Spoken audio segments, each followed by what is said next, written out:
Hello friends. ఇక్కడ మీరు చూస్తున్నది ద్రాక్షారామ అన్నదాన సత్రం. మీరు గూగుల్ మ్యాప్‌లో గనక ఈ ద్రాక్షారామ క్షేత్రానికి చేరుకున్నట్లయితే ముందుగా మీరు పడమర గోపురాన్ని చేరుకుంటారు. అక్కడ నుంచి మీరు లెఫ్ట్ కొంచెం వెళ్ళినట్లయితే మీకు ఆలయంలోకి ఎళ్ళే ఎంట్రన్స్ ఉంటుంది. అంటే పార్కింగ్ స్పేస్ ఉంటుంది. ఆ పార్కింగ్‌కి ఎదురుగానే మీకు అన్నదాన సత్రం ఉంటుంది. ఈ అన్నదాన సత్రం యొక్క టైమింగ్స్ వచ్చేసి మధ్యాహ్నం 12 గంటల నుంచి 2 గంటల వరకు ఉంటుంది.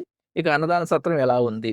అన్నదాన సత్రంలో ఫుడ్ అయితే మంచిగానే ఉంది. కానీ భక్తులకు కూర్చోవడానికి కనీసం చైర్స్ గానీ, అలాంటివైతే ఏమి అరేంజ్ చేయలేదు. మనము నేల మీద కూర్చొని తినాల్సి ఉంది. కాబట్టి మనం కొంచెం జాగ్రత్తగా ఉండాలి. ఎందుకంటే చాలామంది అన్నం చేసినప్పుడు అన్నం మెతుకులవి పడతాయి గాబట్టి మనందరికీ కొంచెం డిస్టర్బెన్స్ కనిపిస్తుంది. అదైతే నాకు నచ్చలేదు. ఎందుకంటే ఈ క్షేత్రం త్రిలింగ పంచరామ అష్టదశ శక్తిపీఠం అయినప్పటికీ భక్తులకు సరైన వసతులు లేకపోవడం కొంచెం బాధించింది. ప్లీజ్ షేర్ చేయండి. ఇలాంటి మరిన్ని వీడియోస్ కోసం మన ఛానెల్‌ని సబ్స్క్రైబ్ చేయండి. ఫుల్ వీడియో కావాలంటే కింద చెక్ చేయండి.